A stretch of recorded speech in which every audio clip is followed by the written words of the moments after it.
Hello and welcome to another MathCat session where we're going to talk about some functions in the grade 10 math level.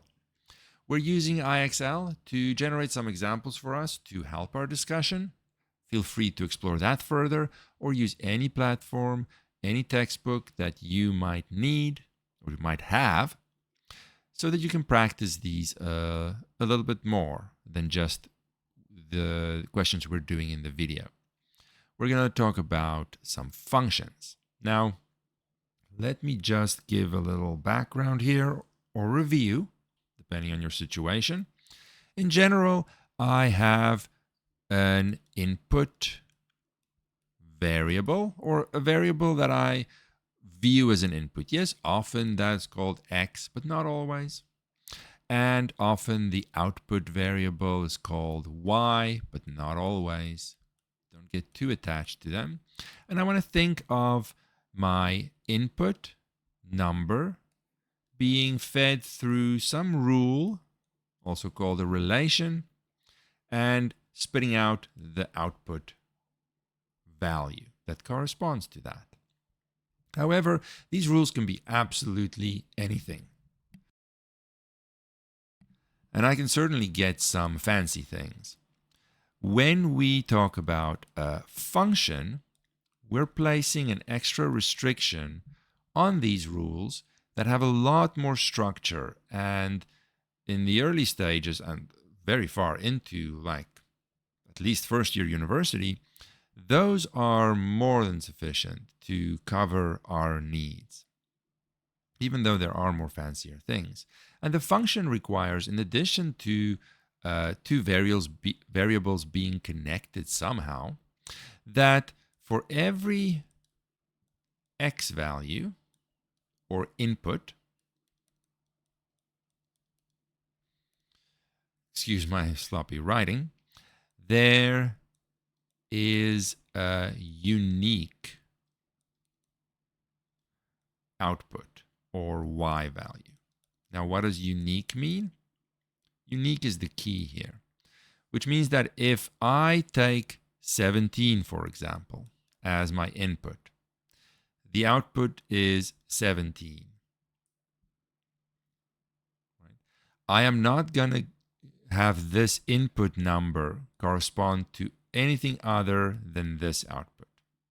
It can't also point to a 15 or something else. The y value that I get, the output that I get, is unique. So when I look at this little mapping diagram on the left here, 17 only points to a single y value. Something else could point to that y value as well, but 17 cannot point to multiple output values. 20 only points to one output value, not multiple.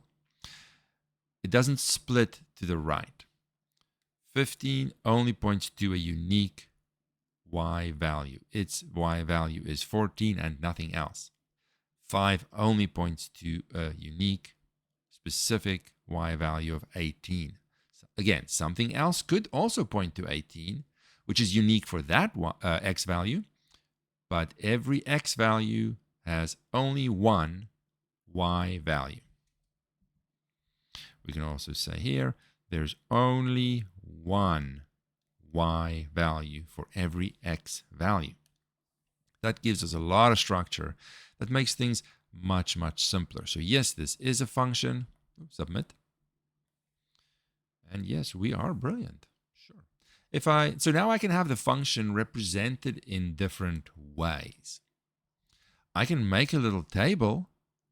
Let's maybe do that. Let's call it x and y. And let's call this 1, 2, 3, and 4, 5, 6, 7, 8, 1, 2, 3, 4, 5, 6, and 7. So let's just go this one first. So x is 4, y is 4. No problem. This one next. X is 4, y is 6. And next one, x is 4, y is 7. And this top right one, x is 8, y is 8.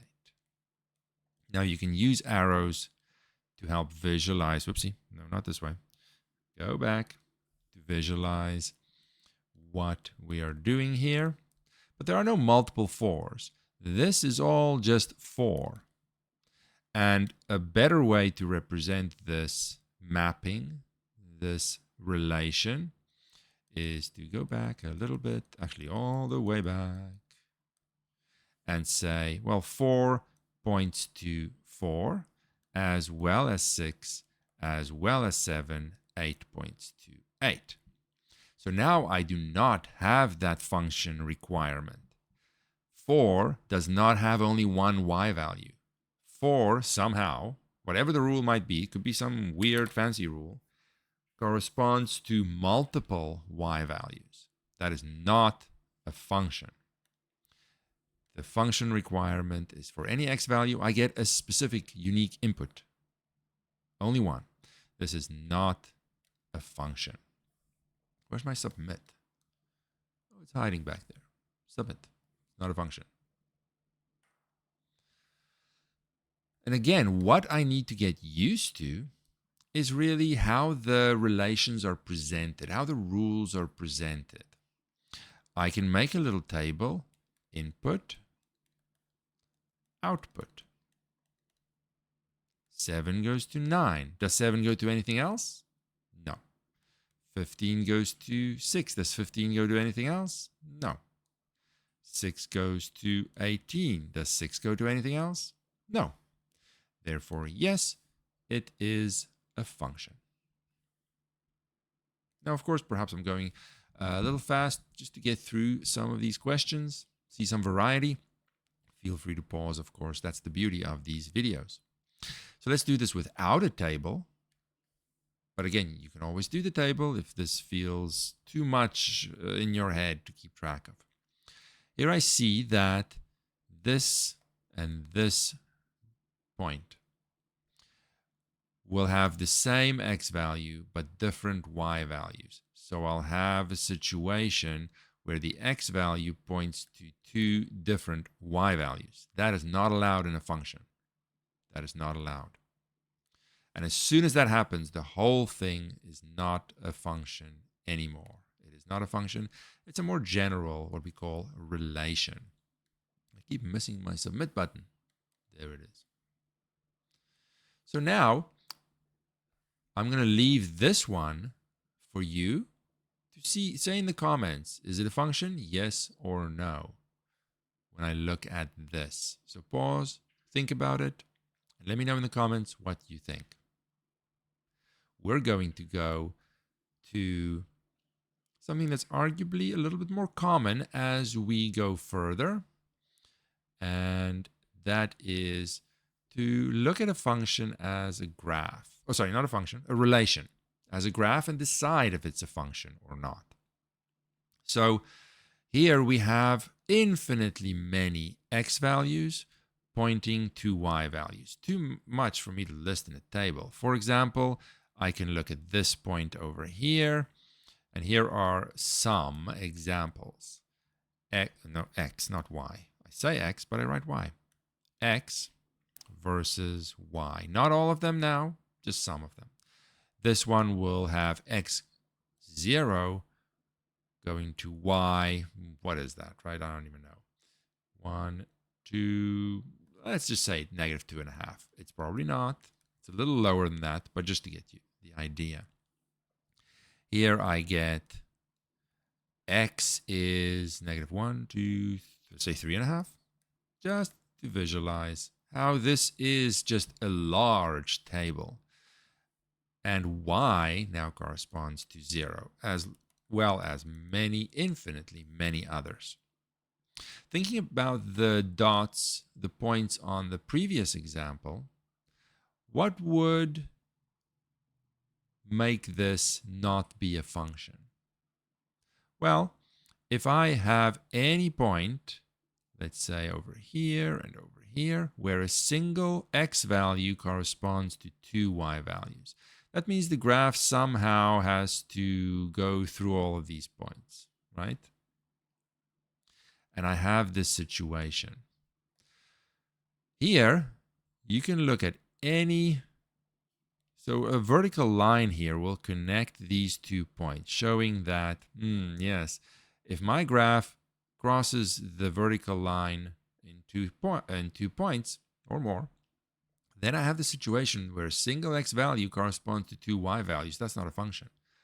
But if I look at any x value and what the corresponding y value is, there is only one every time.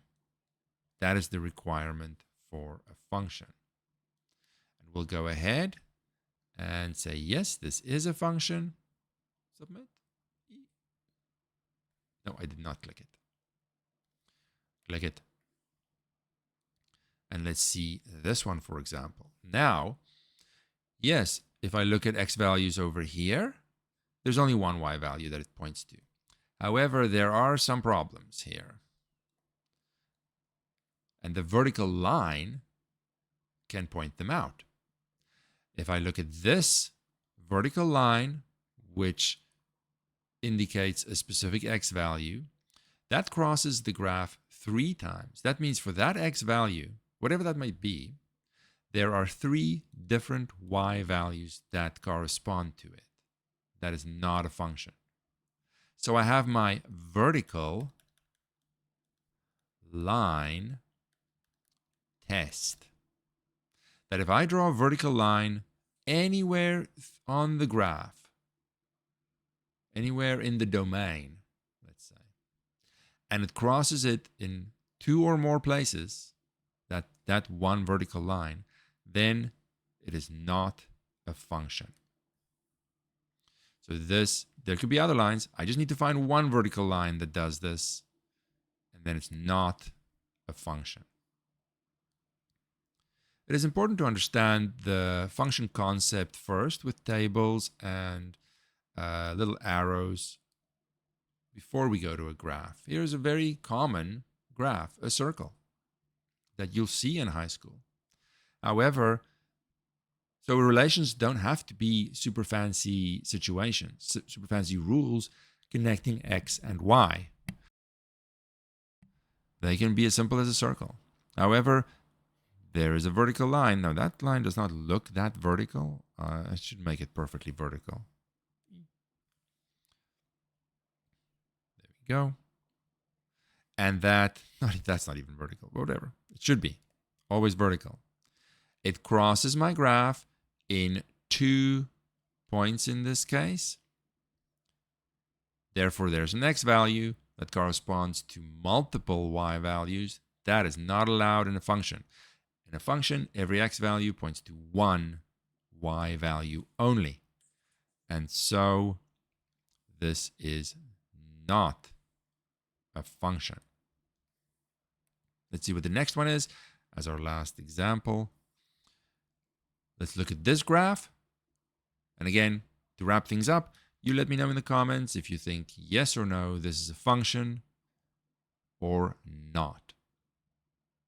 That will be the end for this session.